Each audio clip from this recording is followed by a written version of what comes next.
So, have you seen any musicals recently and thought, I wonder what it takes to get a gig as a guitar player to play in the pit of musicals? Hey guitar players, Ari Koinuma here. If you've ever wondered what it takes to get a gig as a guitar player for musical theater productions, well, I've been doing that for the last 2+ years, and today I want to share with you some of the lessons I learned and the approaches now I take to get and to survive musical theater production as a rock guitar player. So at the time of this filming, Wicked just came out with the first part of its movie. Wicked is one of my all-time favorite musicals, and I've seen it 3 times.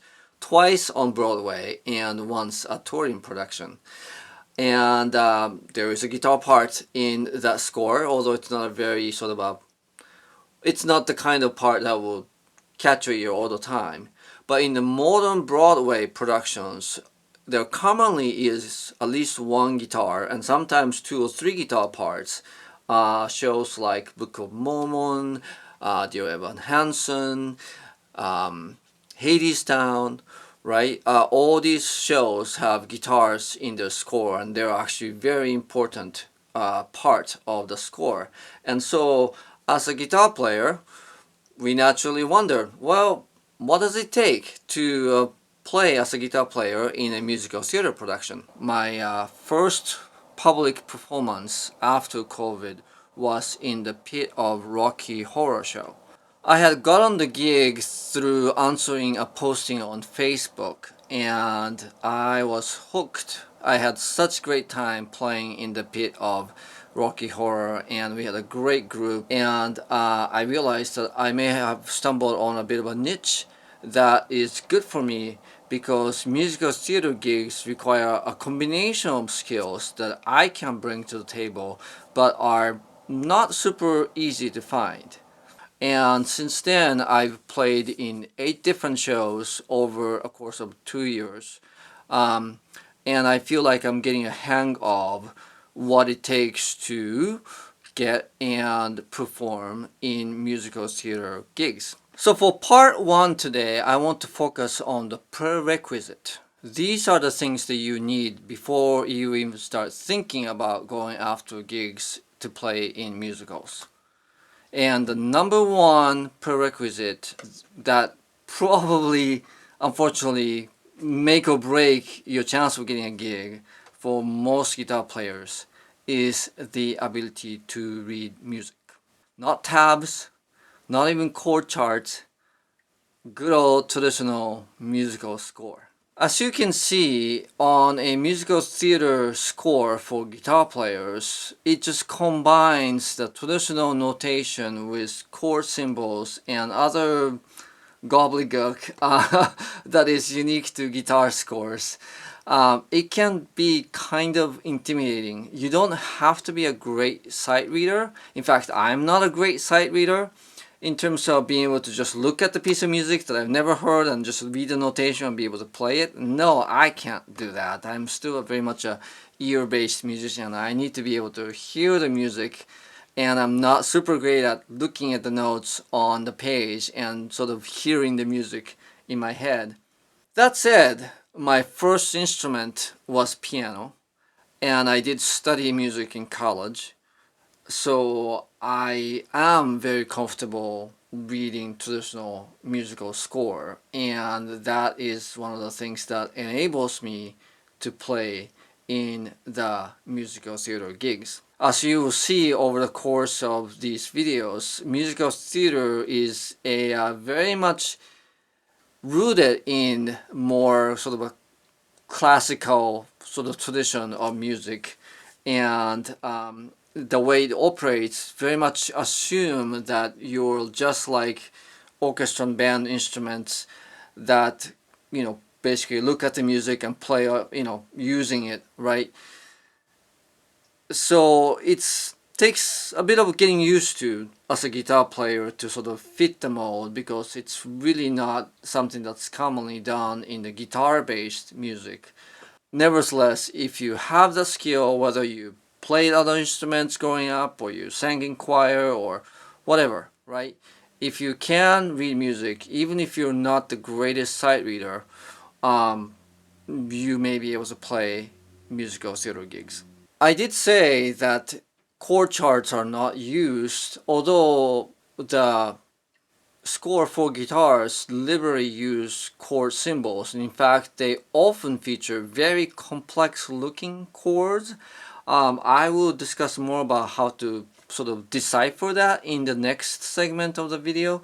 But just know that you do need to have some theory understanding as well in terms of how chords put together, what diminished and augmented chords mean, and like what the slash chords actually mean, and things like that. So having awareness of music theory, and being able to decipher complex chord symbols is also, unfortunately, a prerequisite.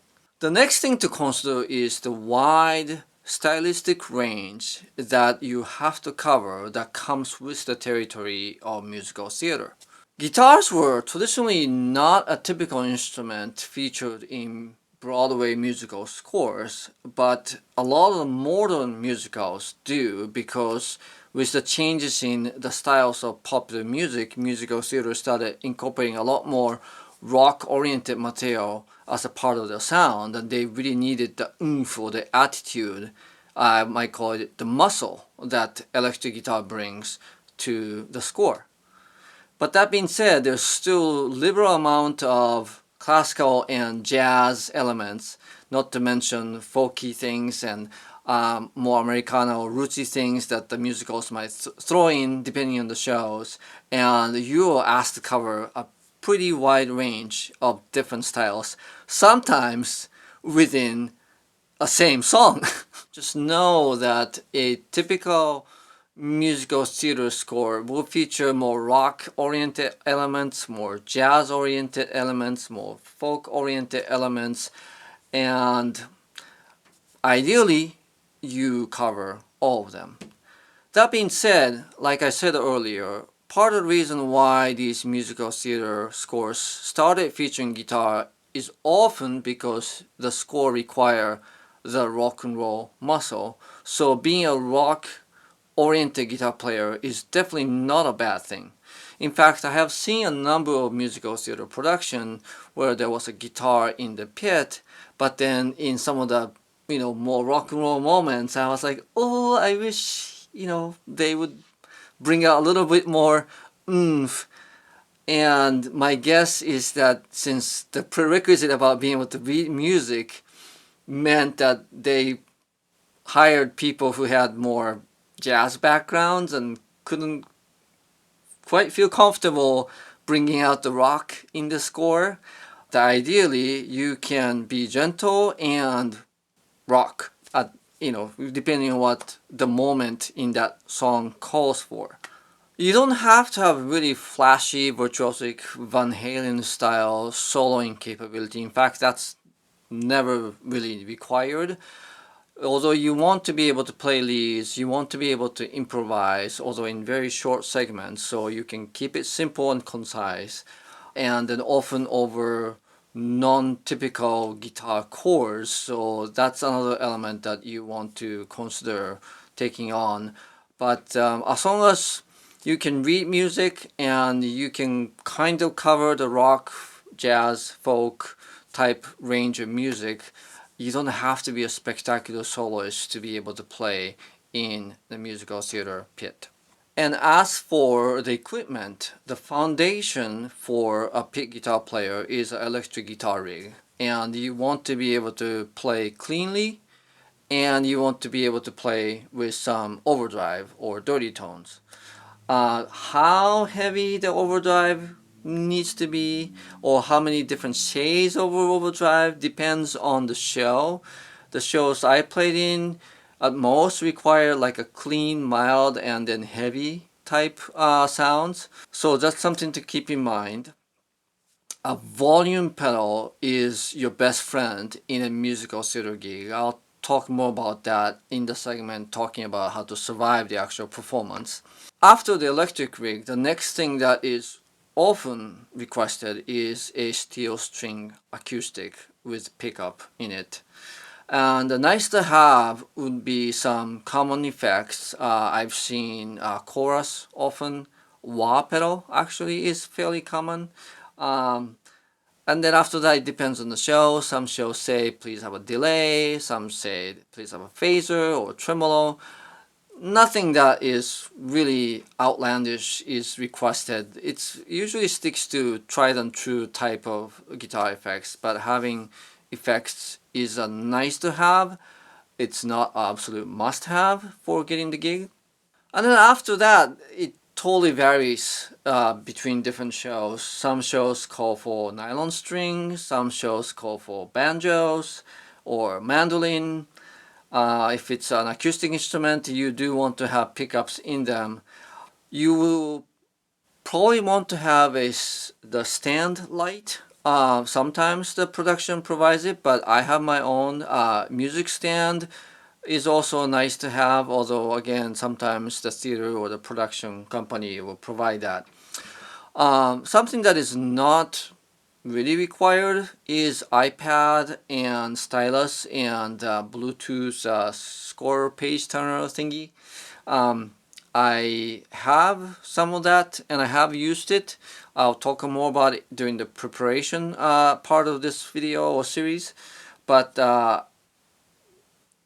while some musicians transition to the digital, tablet-based setup, I've played shows with both of them, and there are pros and cons to both setup. It's just like trading one set of problems with another kind of thing. So most of the time, paper-based traditional scores are available, so you don't have to have that to be able to play the musical theater gig.